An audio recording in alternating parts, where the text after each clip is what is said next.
السلام عليكم ورحمة الله وبركاته. أهلا بكم في فيديو جديد من قناة طبق واحد.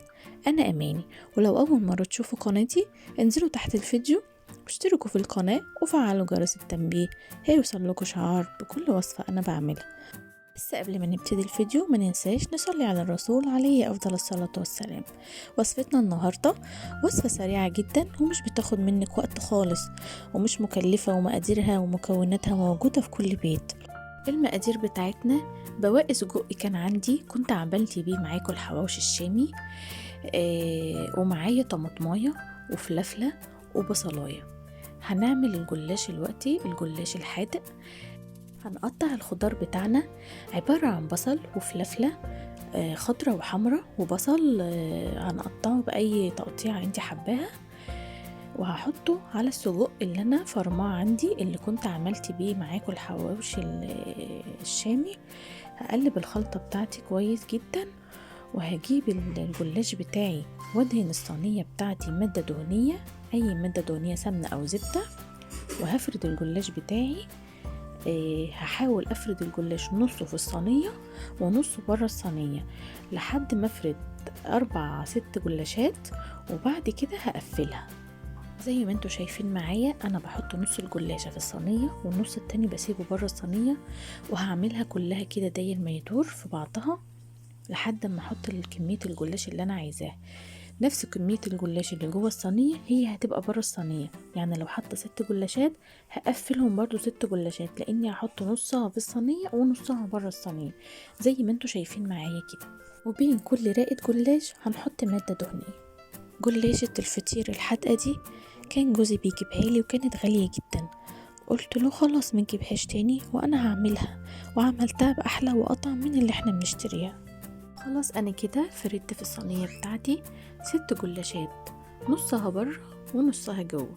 دلوقتي هحط الخلطة بتاعتي اللي انا جهزتها، هحطها وهرش عليها شوية جبن من عندي، ميكس جبن موتزاريلا وجبنة رومي. هحط عليها كده بس، وانا بحط التتبيل الخلطة ديت هخلي شوية بره عشان هحتاجهم، هحطها على وش الصينية كده. هقفل الجلاش بتاعي وهدهن برضو وانا بقفل مادة دهنية بسيطة مش كتير.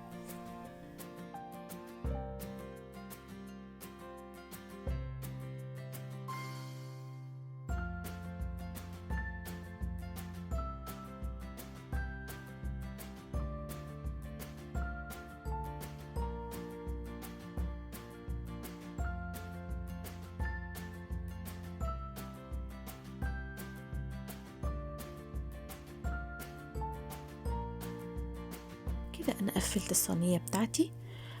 هرفع كده وهدخل الحروف اللي عندي ديت عشان اخلي شكل الصينية بتاعتي حلوة زي ما انتوا شايفين كده. ارفعي مش هيحصل لها اي حاجة.